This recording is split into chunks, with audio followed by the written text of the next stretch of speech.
Bonjour mes frères et sœurs, et nous allons continuer ce matin ce chapitre 9 de l'Épître aux Romains. Notre bon Père du ciel, conduis-nous encore ce matin. Fais-nous comprendre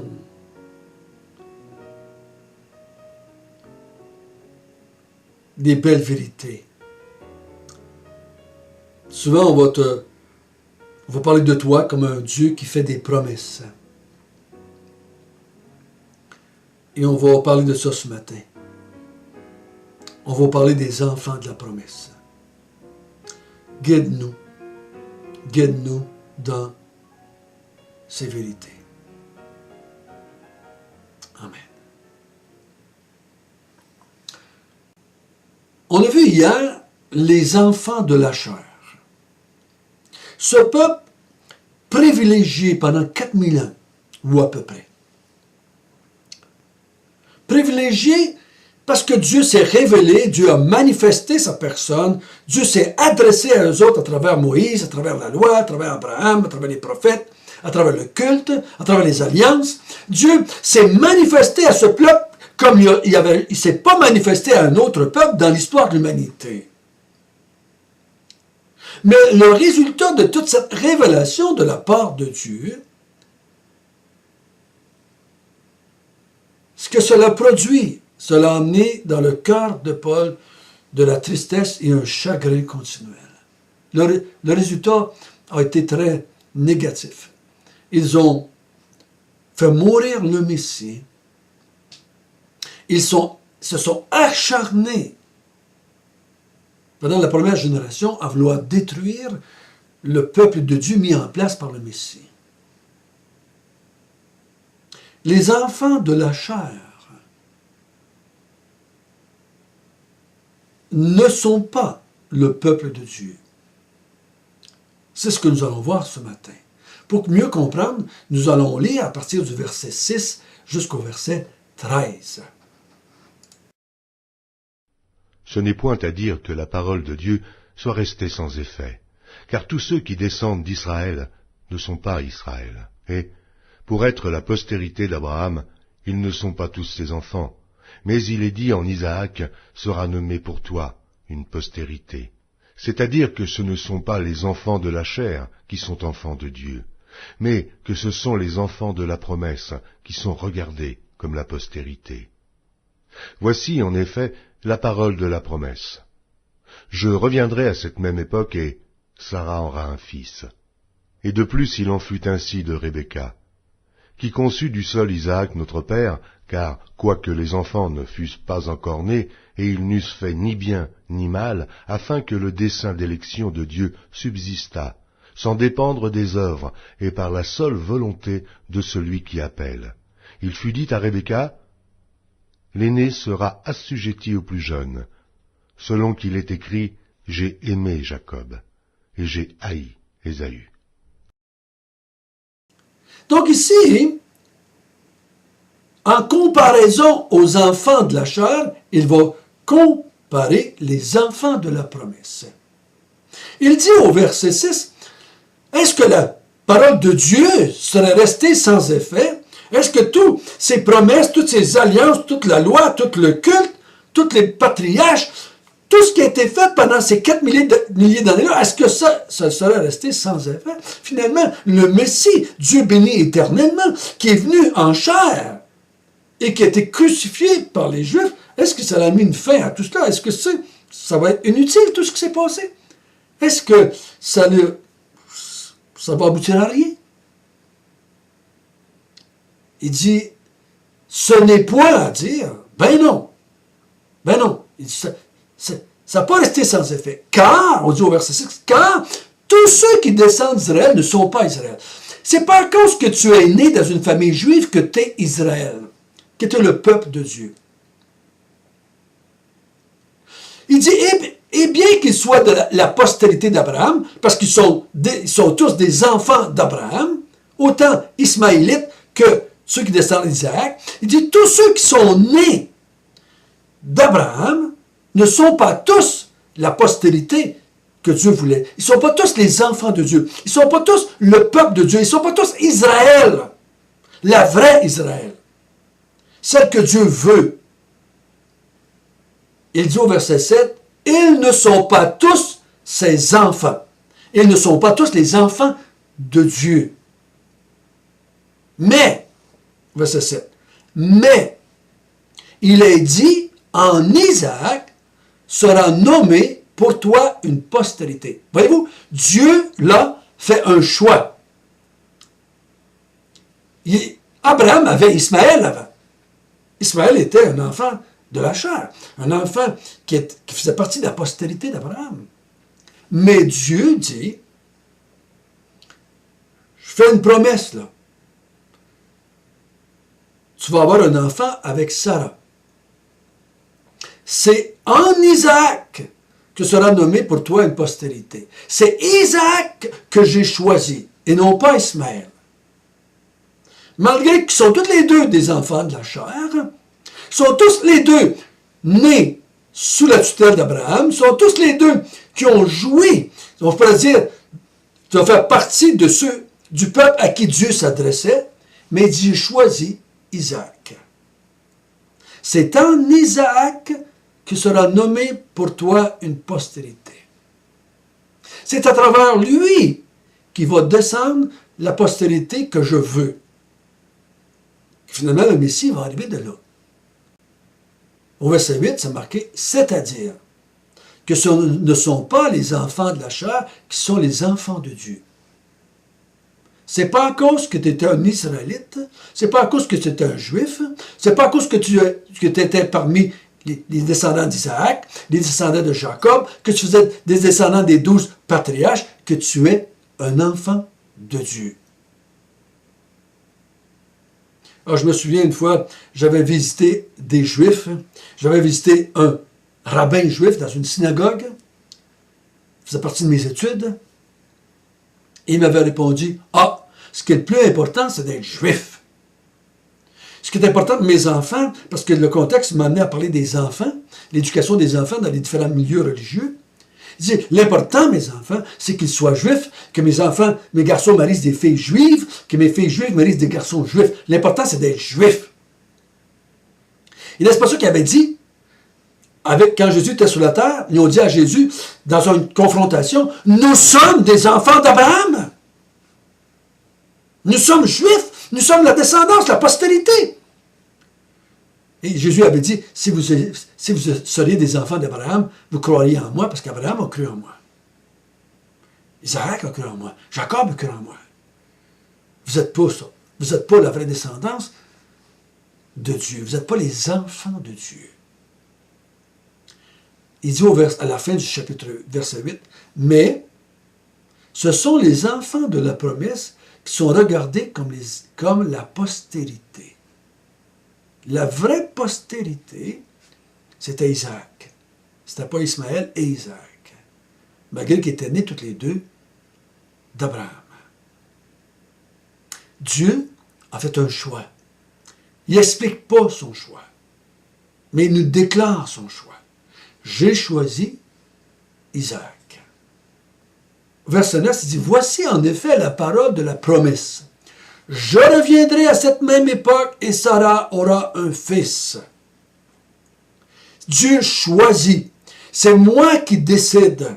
C'est moi qui appelle. C'est lui qui avait appelé Abraham. C'est pas Abraham qui a choisi Dieu. C'est Dieu qui a choisi Abraham.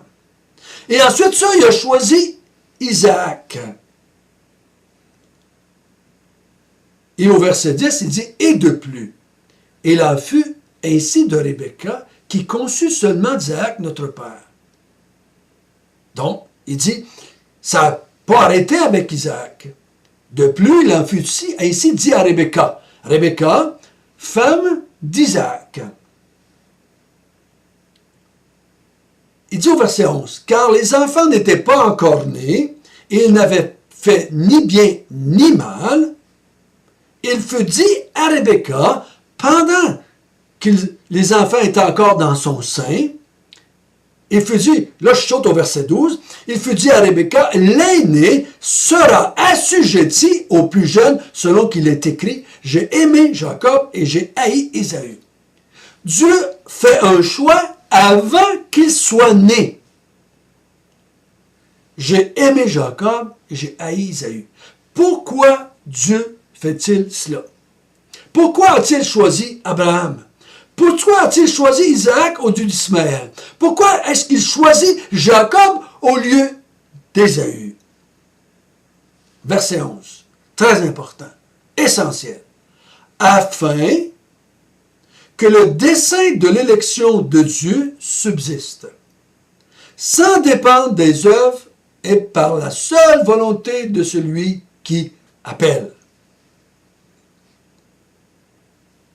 Il dit, cette façon de fonctionner-là fait ressortir l'élection de Dieu, que c'est Dieu qui choisit, que c'est Dieu qui appelle, que ça ne dépend pas des œuvres. Il n'était pas encore né. Il n'était pas encore né.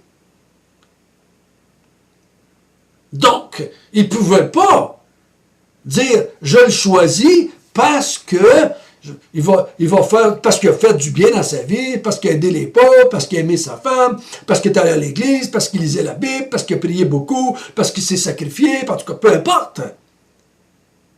Non, il dit, avant qu'il soit né, avant qu'il n'ait fait aucune œuvre, j'ai choisi Jacob. Il dit, je ne veux pas que ça dépende des œuvres. Je veux que ça dépende de mon appel ou de mon élection.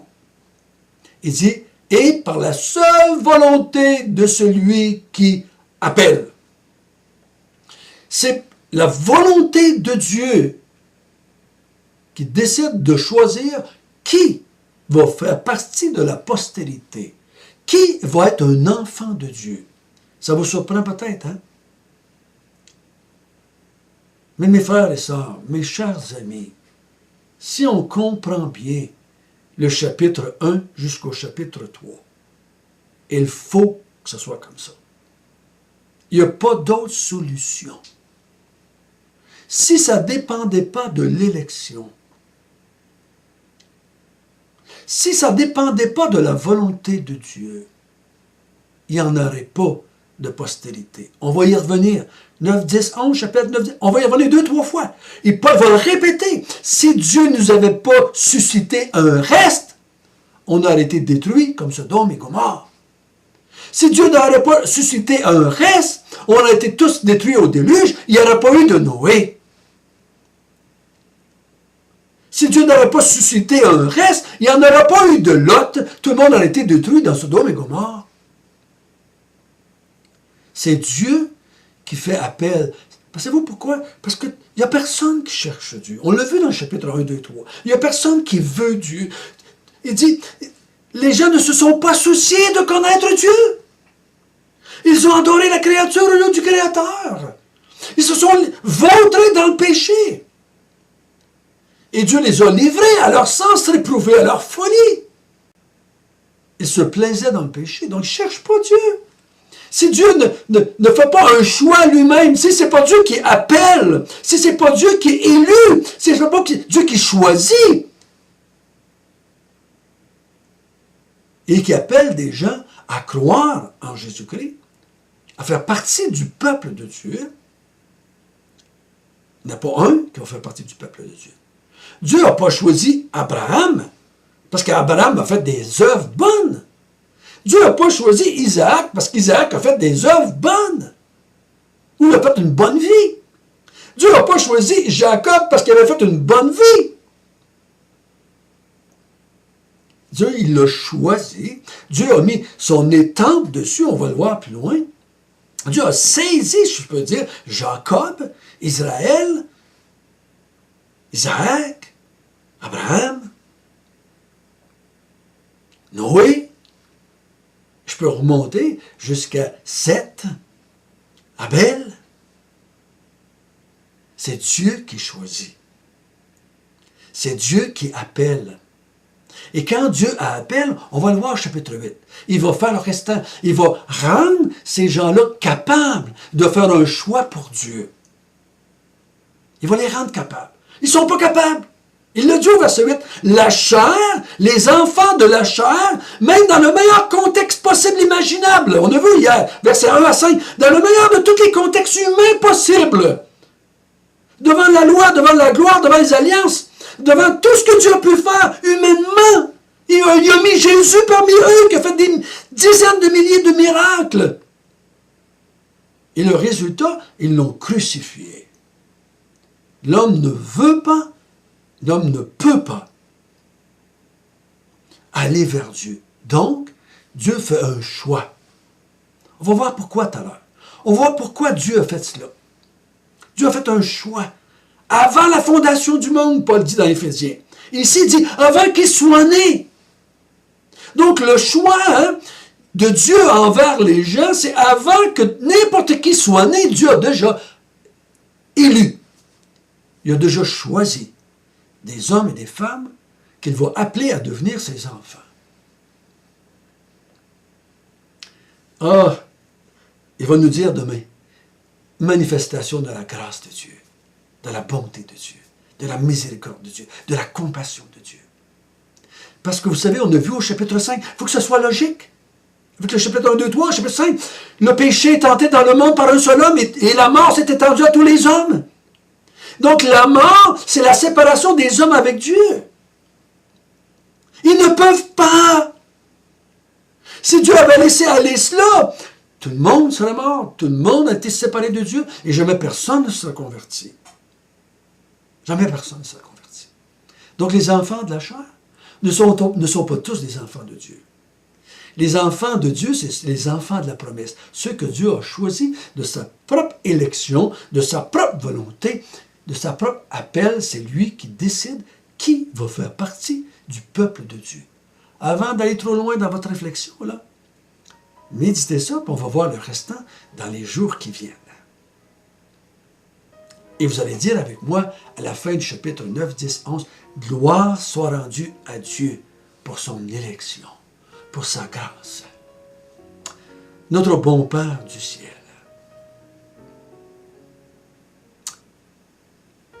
ce n'est pas les enfants de la chair, d'aucune chair. Tu nous as dit la même vérité dans Jean chapitre 1.